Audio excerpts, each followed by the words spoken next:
Prey is directed by Dan Trachtenberg and stars Amber Midthunder, Dakota Beavers, and Dan DeLigro. I'm so sorry if I butchered anyone's names.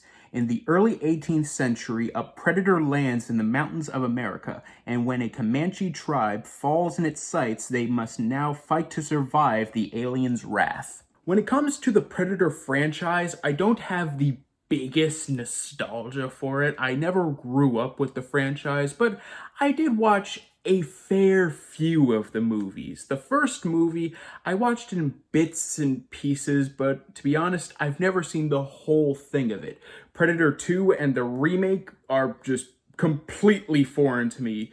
But oddly enough, I have seen Alien vs. Predator, at least the first one, and the 2018 Predators, and let's just say the less said about the 2018 film, the better. So when I saw this Hulu original was getting surprisingly great reviews, I was not only surprised, but at the same time, my hopes weren't that high, mainly because, again, not the biggest Predator fan.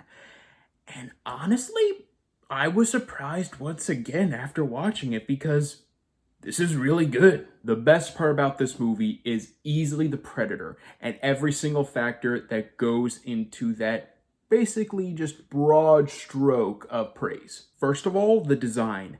This thing looks awesome. Not only is the CGI used on it extremely lifelike, but also just the intricacies of the designs, especially the mask. This is like the first big departure from the casual, no, not casual, the iconic Predator metal mask. And to be honest, I might like this design a bit more. It's basically just the skull of an animal, and it really makes you think, like, this civilization isn't just advanced, it's barbaric. And I found that most of the best moments in this film weren't following the main character or the main storyline, it was just following the Predator around Earth. Everything from the cinematography to the CGI to the score to the sound design to the direction in these sequences, mainly the sequences of the Predator just viewing the food chain of Earth and how he exceeds all of it, are extremely interesting, and how he fights each individual beast. It's brutal, it's interesting, and it's made all the better due to the fact that there is no dialogue in these sequences. It's just seeing the Predator and how he interacts with snakes and wolves and coyotes and bears. And when he gets to the bigger animals in the food chain, humans, those are the scenes that are the most brutal because the action sequences in this movie are so well done, so violent, yet at the same time always have this creepy vibe to it that makes you feel like this isn't just a monster we're dealing with. This is, well, a predator. This is a true assassin, completely brutal and completely uncaring. If you are a threat or a prize, you will be dealt with, and you will be dealt with in the most awesomely violent way. And another thing I really do respect about this movie is the setting. We're following 18th century Comanches. How often do you see that in a movie, let alone a mainstream movie? Just seeing that culture and the fact that it seems like every single cast member of the movie is of Native American descent really adds this sense of legitimacy to the movie. It makes it unique within the realm of summer blockbusters. Partially due to the fact that it's on streaming and only on Hulu, but otherwise it's also the setting. But going back to that point, that does lead me into my biggest problem with the movie. It's only one problem that I really have with the film, but it is a major one. The characters.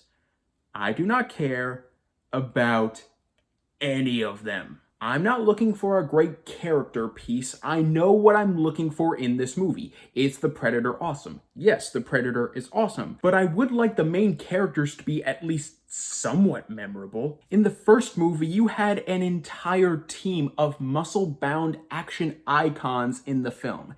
In this, even though I do respect the fact that we are in a completely different setting than most movies, you don't care about anyone in it. Whether it's some mother character, some brother character, the friend group of the one brother character, and especially the main character. Really, her only main character trait is that she is an incredible hunter in a society that is constantly putting her down, which we've seen that character before. We've seen that character done countless times in other movies, for better and for worse, and honestly, this character is bringing nothing to the table. All you have to do is just look at other great female characters like Atara from The Last Airbender, who can be badass at times, but is also extremely kind and nurturing. Or Harley Quinn, who can break your legs by jumping on them, but she's also extremely smart and extremely funny. This character, I got nothing out of her other than she's a good hunter and female empowerment, and that's it. So apart from the characters being bland as hell, I really like this movie. While the characters come off as extremely forgettable and boring, almost every other factor saves the film as a whole from feeling that way.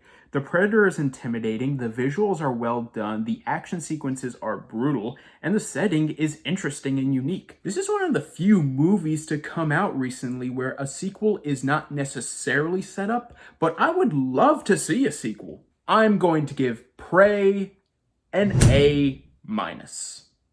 Well guys, thank you so much for watching, and let me know in the comments down below, what is your favorite Predator movie? I'm sure for most people it's probably going to be the original 80s version, but I've never seen that entire film, so at the present moment, this might be my favorite Predator movie. Thank you guys so much for watching, you guys are the best, and don't forget to click subscribe and click the bell icon down below to stay up to date on all things movie, all things TV, all things nerd.